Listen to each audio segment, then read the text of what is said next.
निहारिका ने चल दी अपनी सबसे खतरनाक चाल और इस बार जाल में फंस गया है प्रथम। लाख कोशिश के बाद निहारिका ने आखिरकार राध्या को अपनी राह से हटा ही दिया। अब उसका सिर्फ एक ही मकसद था, किसी भी हाल में प्रथम को वापस पाना और उससे शादी करना।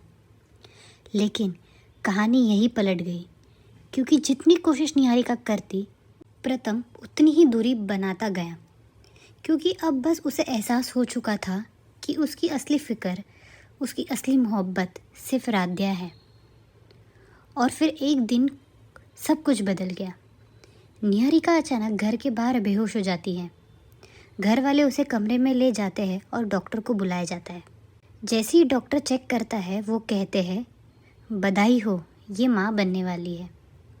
ये सुनते ही पूरा घर शौक में चला जाता है। होश में आते ही दादी गुस्से से पूछती है, ये पाप किसका है?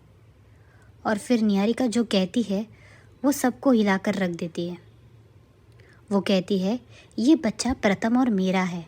उसे कुछ भी याद नहीं होता। निहारिका कहानी बनाती है, जिस दिन घर वाले पूजा में गए थे उस दिन प्रथम नशे में था और ये सब हो गया। इतना सुनते ही पापा गुस्से में आकर प्रथम को थप्पड़ मार देते हैं। लेकिन सच्चाई कुछ और है। प्रथम को उस रात की कोई भी याद नहीं और उधर राध्या को निहारिका की हर चाल का अंदाज़ है। लेकिन उसे भी यकीन नहीं हो रहा कि निहारिका इतना नीचे गिर सकती है।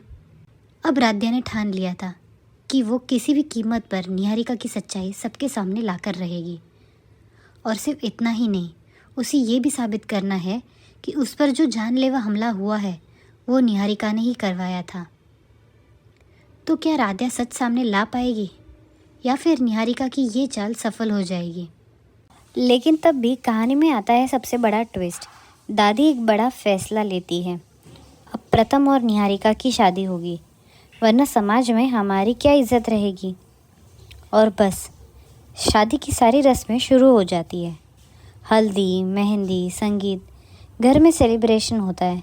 लेकिन प्रथम के दिल में सिर्फ दर्द है।